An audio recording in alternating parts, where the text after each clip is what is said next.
Tapi pertanyaan ini tak salah. Ini yang bertanya ini orang yang ngaji. Ini yang bertanya ini mengaji. Memang beginilah mestinya pertanyaan itu. Berkualitas, bergizi dia.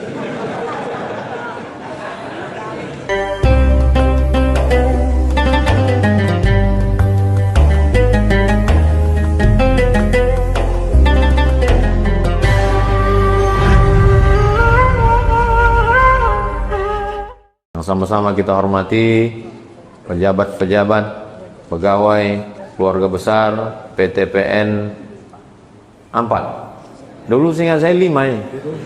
Biasanya habis 5 itu 6. Mudah-mudahan semuanya istiqomah iman dan Islam. Amin ya rabbal alamin. Baik, kita jawab beberapa pertanyaan berikut. Apakah ketika kita sholat duha jam 11-an atau sholat 4.30 itu dianggap melalaikan? Oh, tunggu dulu. Satu-satu dulu. Sholat duhanya dulu. Sholat duha jam 11-an. Sholat pagi ini dibagi 3. Ketika matahari terbit lewat 12 menit, misalnya matahari terbit sekarang jam 6.15, tambah 12 menit, berarti 6.27. Maka itu disebut dengan sholat sunat isyraq namanya. Sholat sunat isyraq. Kalau cukup 3 syarat. Sholat subuhnya di masjid berjamaah, duduk berzikir mengingat Allah sampai terbit matahari, lewatkan 12 menit. Dari mana datang 12 menit itu? Setinggi galah matahari. Matahari naik setinggi galah, menurut ilmu astronomi diukur 12 menit. Maka itu namanya sholat sunat isyraq. Kalau dilaksanakan tidak cukup 3 syarat, sholatnya tidak ke masjid. Kalau tak sholat sama sekali Pak Ustaz, itu lain cerita. Sholat tak di masjid, misalnya sholat di rumah, kemudian dia tidak i'tikaf di masjid sampai terbit matahari, itu namanya sholat duha. Kalau dilaksanakan ketika anak onta tak bisa menempelkan perutnya ke pasir. Kenapa Nabi pakai istilah-istilah galah, anak onta tak bisa menempelkan perut ke pasir? Karena waktu itu belum ada jam. Itu yang gini. Makanya dia pakai cara ketika matahari setinggi galah, maksudnya 12 menit. Ketika anak onta tak bisa menempelkan perutnya ke pasir, maksudnya ketika panas mulai menyala. Pasir itu mulai panas karena matahari. Agak-agak kira-kira jam 10, jam 11 sampai 10 menit sebelum azan zuhur. Jadi masih boleh duha jam 11 sampai 12.20. Masih bisa. Salat apa namanya? Salat awwabin. Dalilnya dalam Sahih Muslim. Salatul awwabin hina tarmidul fisal. Salat awwabin ketika matahari memanasi pasir, onta tak bisa menempelkan perutnya ke pasir. Jadi salat pagi itu 3. Ketika matahari setinggi galah, sholat isyraq, kalau cukup 3 syarat, habis itu duha, dan ketika panas namanya sholat awwabin. Boleh dibuat 3-3-nya? Boleh. Jadi kalau saya sholat jam 11, sholat awwabin. Sholat jam 4.30, sholat tahajud jam 4.30 sampai azan subuh berkumandang, masih bisa sholat. Tapi yang jadikan patokan jangan azan, waktu masuk. Karena kalau azan bisa aja pengurus RT melarang muazin kan, jangan azan, aku mau tahajud dulu kan.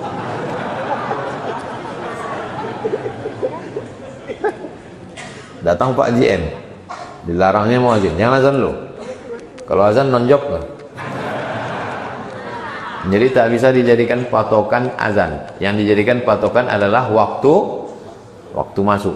Nah, ini biasanya di layar ini nampak itu waktu. Bagi yang belum tepatkan waktunya, tolong tepatkan jam tangan itu dengan jam handphone itu ke RRI. Pakai itu waktu yang tepat.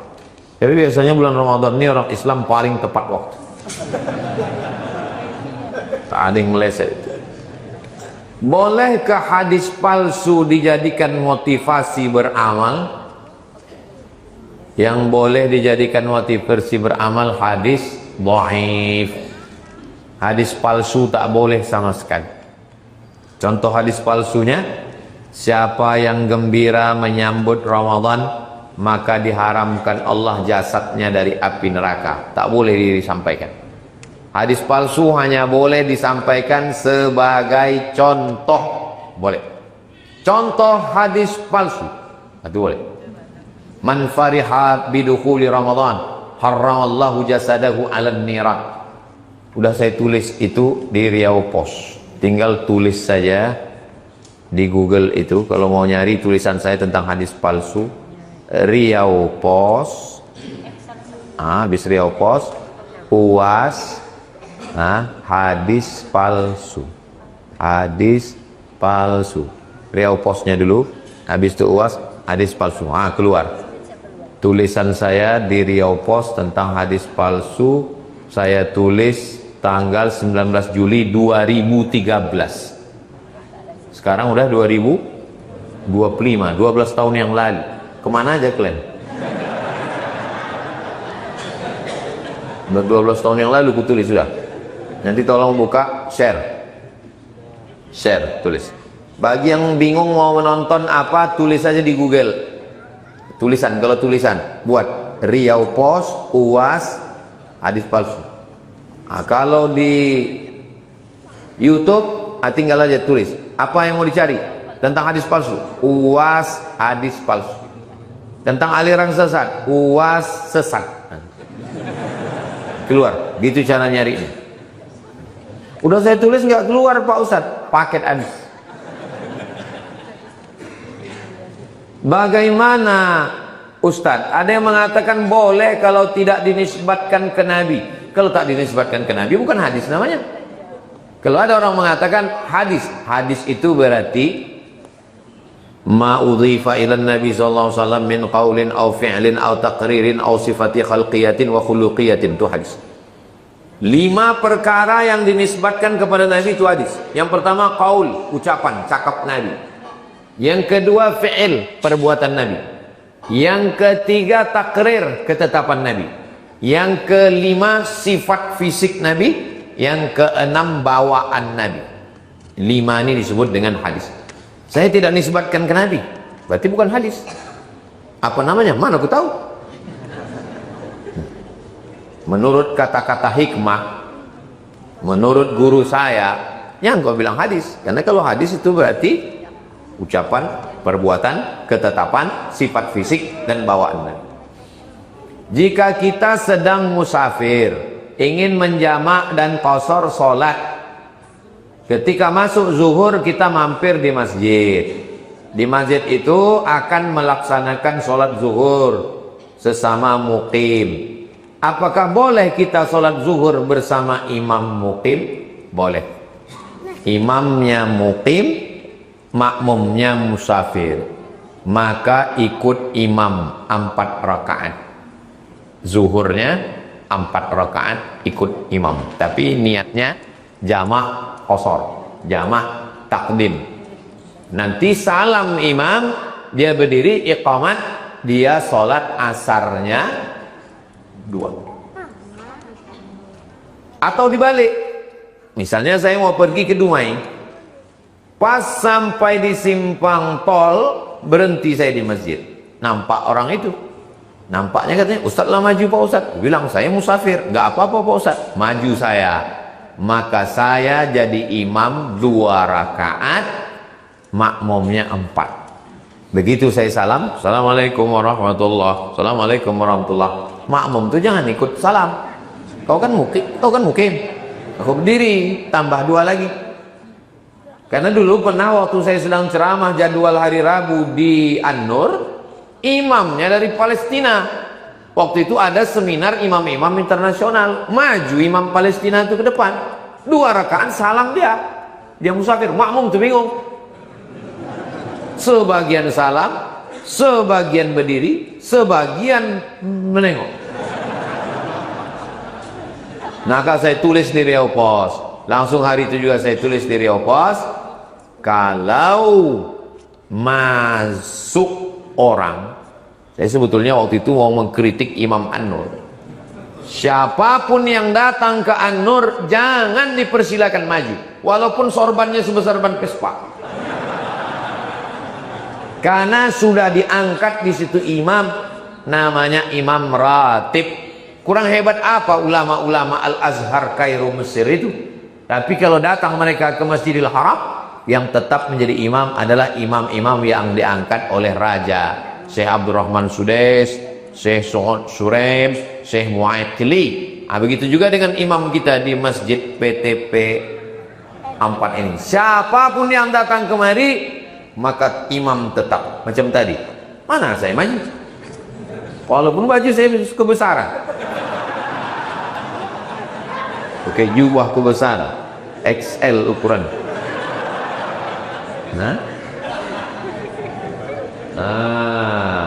Apakah boleh kita sholat zuhur bersama imam mukim? Boleh. Ikut saya mukim 4. Jangan 2 rakaat salam.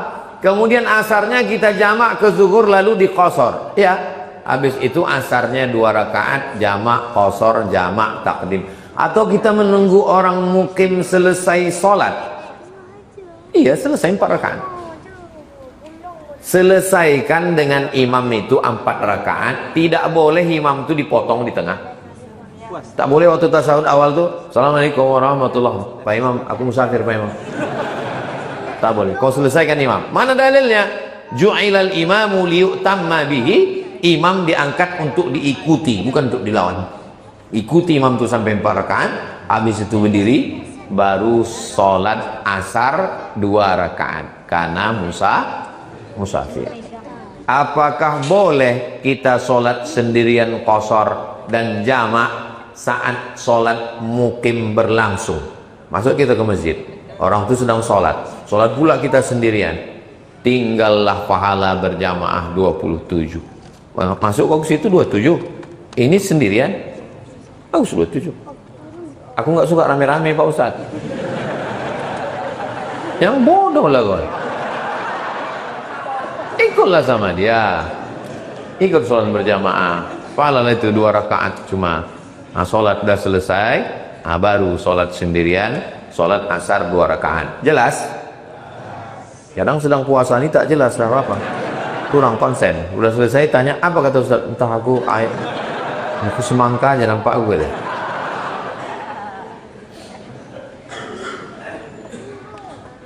Bagaimana menyikapi ayat 286 surat Al-Baqarah?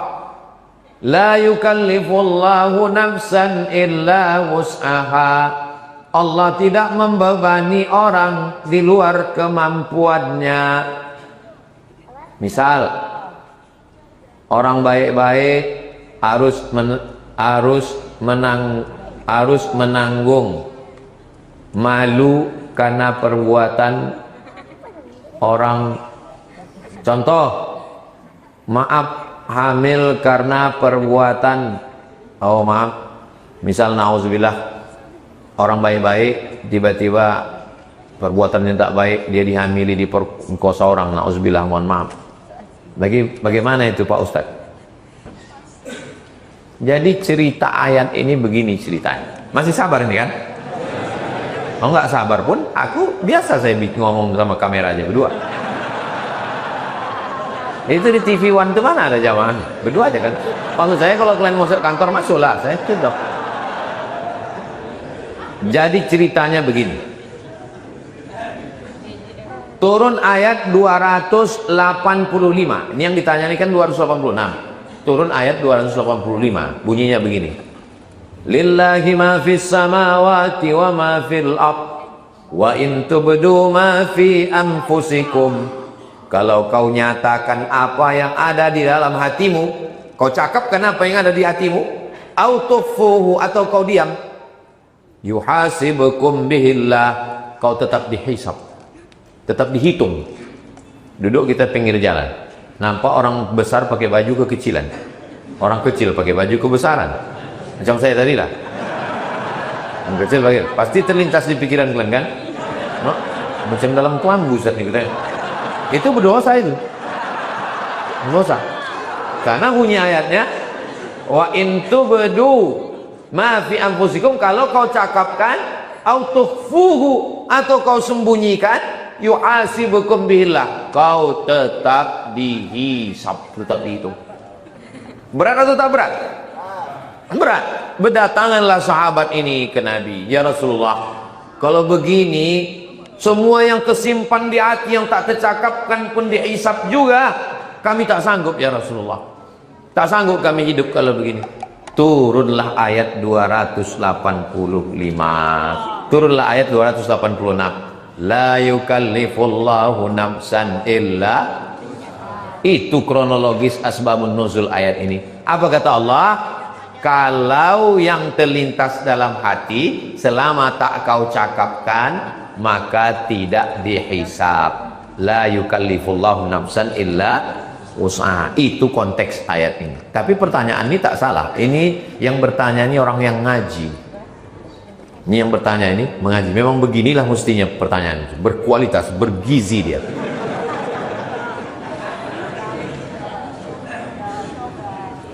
Adapun orang baik, tiba-tiba datang yang tak baik. Innallaha katabal maqadir, Allah sudah menuliskan takdir. Khamsin alfasanah, 50.000 tahun qabla an yakhluqas samawati wal ard. Hadisnya ada dalam Sahih Muslim, hadis sahih. Sebelum Allah menciptakan langit dan bumi, sudah dituliskan takdir, maka dia hanya bisa berkata la haula wala quwata illa billah. Pada perkara-perkara yang kita tak bisa memilih, maka kita serahkan pada takdir Allah. Pada perkara yang kita bisa memilih, maka ada usaha dan ikhtiar namanya.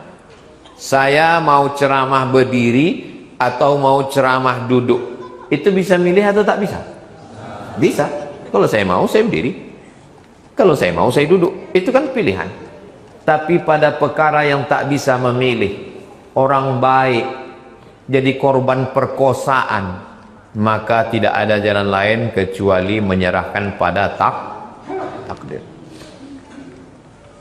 Datang ke masjid PTPN 4, diletakkannya motor di bawah pohon, dikuncinya stangnya, dikuncinya rantainya, dikeluarkannya pula rantai besi, dikuncinya ban motor itu ke tiang, ke pohon kayu yang ada di bawah. Selesai sholat tarawih, ditengok pohon kayu itu pun disingsu orang. Apa yang bisa dia katakan? La haula wala quwata. Ini takdir. Tapi orang yang datang ke cicilan, gara-gara sibuk scroll, ditinggalkannya kunci di situ. Lalu ngadu dia, Pak, hilang motorku. Cemana kejadiannya? Kok kunci? Ku tinggalkan. Mampus lah kau. Kurang usaha, ada ikhtiar.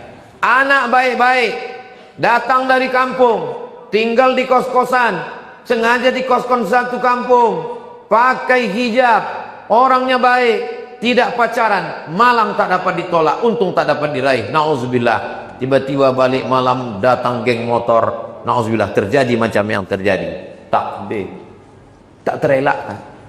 Tapi dengan penuh kesadaran, baru semester 1 udah 3 pacarnya. Salome.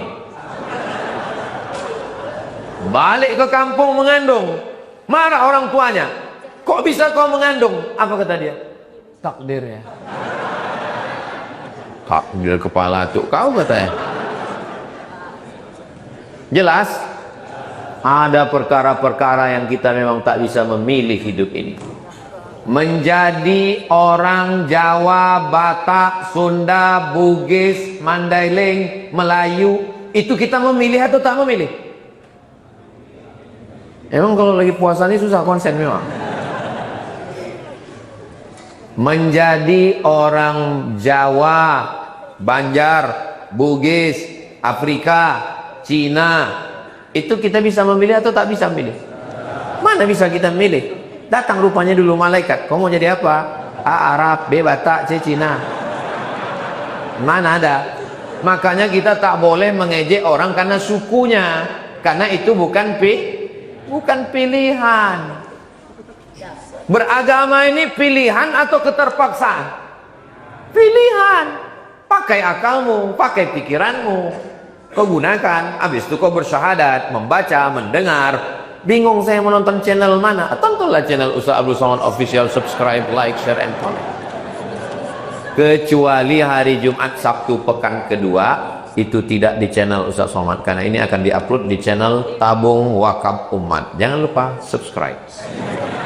100% hasilnya untuk pesantren Nurul Azhar, Yayasan Tabung Wakaf Umat, keluar dari jembatan Leton. Nanti jumpa simpang bingung, jangan lagi bingung, langsung belok ke kiri menuju pesantren Yayasan Tabung Wakaf Umat. 25 orang gratis setiap tahun, mengalir pahala sampai hari kiamat, dan sudah dibantu oleh PTPN sebanyak 50 juta baru DP. Kan main PTPN ini, pikir ece-ece ini.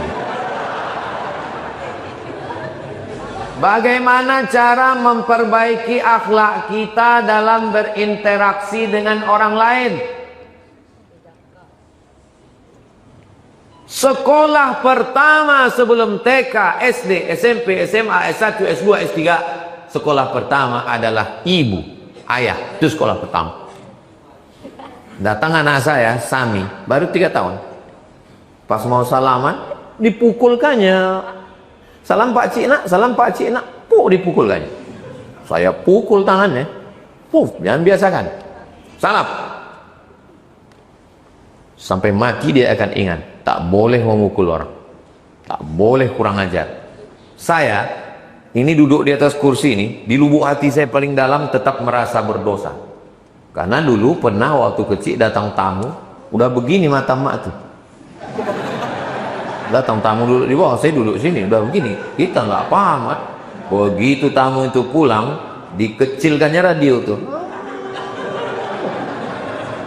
Sampai sekarang saya merasa tak enak ini duduk di atasnya, karena ada orang tua di bawah. Tapi karena kamera sudah begini susunannya, nggak enak kita berdiri kan?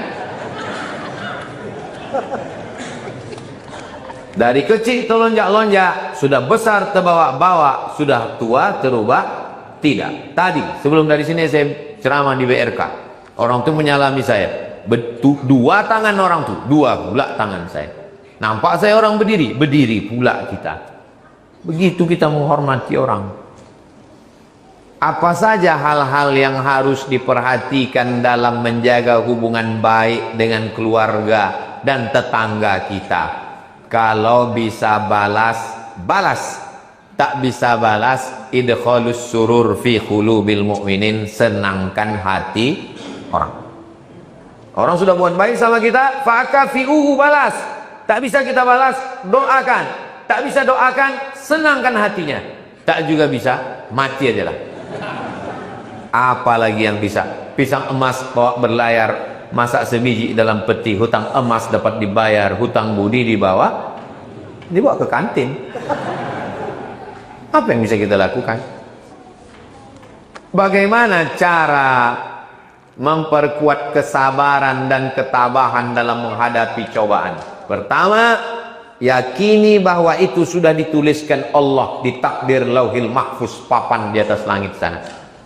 Yang kedua, bahwa kita disuruh wasta'inu bis sabri was salah, salat. Begitu kita sedang diuji, langsung ambil wudhu, sholat. Kalau kebetulan pagi, duha. Kalau kebetulan malam, tahajud. Kalau kebetulan sore, sholat sunat mutlak. Sholat sunat hajat. Usolli sunatul hajat, kasih aku sabar ya Allah. Lillahi ta'ala. Yang ketiga, yakini bahwa pahalanya unlimited. Innama yuwaffas sabiruna ajrahum bighairi hisab.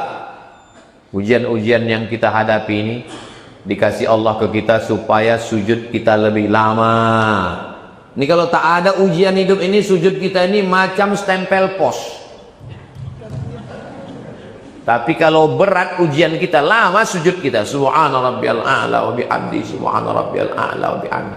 Kenapa kita punya ujian hidup? Supaya kita bertuhan. Karena kalau tak ada ujian hidup ini sombong, angkuh, sedang diuji pun sombong juga. Supaya tangan kita itu meminta ke atas khusyuk. Supaya kita berharap dan yang keluar dari mulut kita, ya Allah, ya Allah. Itulah tujuan Allah. Wala nabluwannakum bisyai'im minal khauf. Kuuji kalian dengan rasa takut.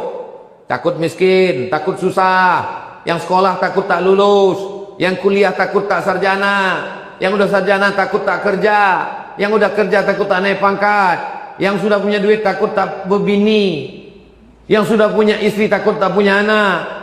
Yang udah punya anak laki-laki takut tak punya anak perempuan. Macam saya. Anak saya laki-laki semua. Takut. Wala nabluwannakum bisyai'in minal khauf wal ju', lapar. Wa naqsim minal amwal, kurang harta, miskin, bangkrut, susah, melarat. Wal anfus, sakit. Was samarat, paceklik, kering, banjir. Wa basyiris sabirin. Ada rupanya orang yang tak ada ujian hidup ini.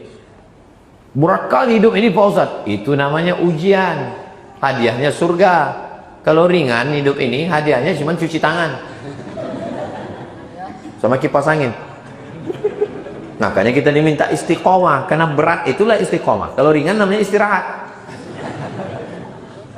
Boleh ditulis untuk bagi yang ada usaha sablon baju, boleh buat. Karena berat istiqomah, kalau ringan istirahat. Tapi baju-baju yang begitu jangan dibawa sholat tarawih. Tengok orang kertas terakhir. Tengok udah nggak sabar orangnya udah. Kewajiban ibadah haji diwajibkan bagi orang yang mampu. Ustadz, saudara saya menurut saya sudah mampu menunaikan ibadah haji karena sudah memiliki rumah, mobil, harta, tapi belum berangkat mendaftar untuk haji. Saat ini sudah meninggal. Apakah saudara saya dikatakan meninggal dengan keadaan kafir? Apakah menjadi kewajiban ahli warisnya untuk membadalkan hajinya? Man wajada sa'atan, siapa yang lapang rezekinya, falam yahuj, dia tidak berangkat haji, mata mitatan jahiliyah, matinya mati jahiliyah. Apakah kita bilang dia mati jahiliyah lalu kita tak ziarah? Kita husnuzon, mudah-mudahan dia husnul khatimah. Allahumma fillahu warhamhu wa'afihi wa'afu'an. Maka bagi anaknya, keluarganya yang mau menghajikannya, dibadalkan haji. Badal haji sampai menurut 4 mazhab, paling tua Hanafi, nomor 2 Maliki, nomor 3 Syafi'i, nomor 4 Ambali. Cara membadalkannya, misalnya saya sudah haji, mau membadalkan almarhum, maka saya niatkan, aku niatkan haji ini untuk menghajikan almarhum. Bagi keluarga yang sudah haji, bagi yang belum, tak bisa menghajikan orang yang sudah meninggal dunia. Perihal pajak, makin berat aja nih. PBB, pajak bumi dan bangunan, pajak STNK dan harta lainnya dibebankan kepada pribadi. Apabila kita meninggal dunia dan kita tidak membayarkan, apakah beban pajak tersebut menjadi utang buat kita Pak Ustadz?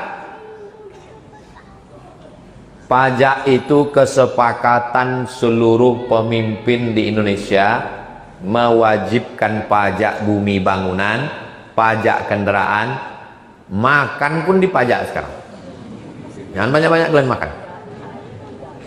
Yang semestinya kita tidak perlu bayar pajak saking banyaknya penghasilan Indonesia ini. Tapi karena kita sudah sepakat bayar pajak, bayarlah pajak. Orang bijak taat pajak. Saya ini bayar pajak ini. Yang kemudian pikir saya nggak bayar pajak. Datang orang pajak ke tempat saya. Ustadz, datang ke kantor pajak. Datang saya ke kantor pajak. Bayar pajak apa Ustadz? Pajak apa saya bilang? Aku udah tak PNS lagi. Pajak YouTube katanya. Oh, diintai orang tuh YouTube. Tahu kalian berapa dapat? 100 juta 1 bulan katanya. Semua hasil YouTube Abdul Somad, channel Ustaz Abdul Somad official itu, sejak YouTube tuh ada sampai sekarang tak pernah kuambil seperak haram.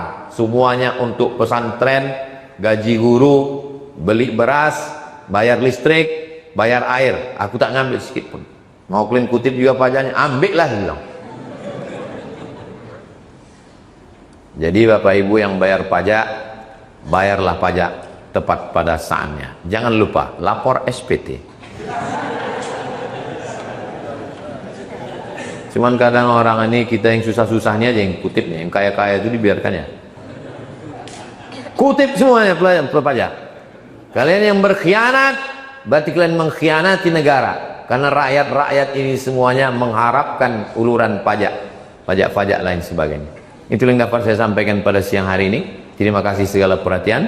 Mohon maaf segala kesilapan. Kita tutup dengan pantun penutup, menangkap puyuh di Bukit Selasih. Thank you dan terima kasih. Kita doakan supaya PTP 4 ini hasil sawit, karet dan lain-lainnya meningkat pesat. Dan musim boleh berganti, hari boleh berubah, tapi hasilnya naik terus insyaallah. Supaya pegawai-pegawainya sehat walafiat, istiqomah iman dan Islam, takut kepada Allah. Karena kalau hasilnya melimpah, CSR-nya itu melimpah kepada masyarakat kita.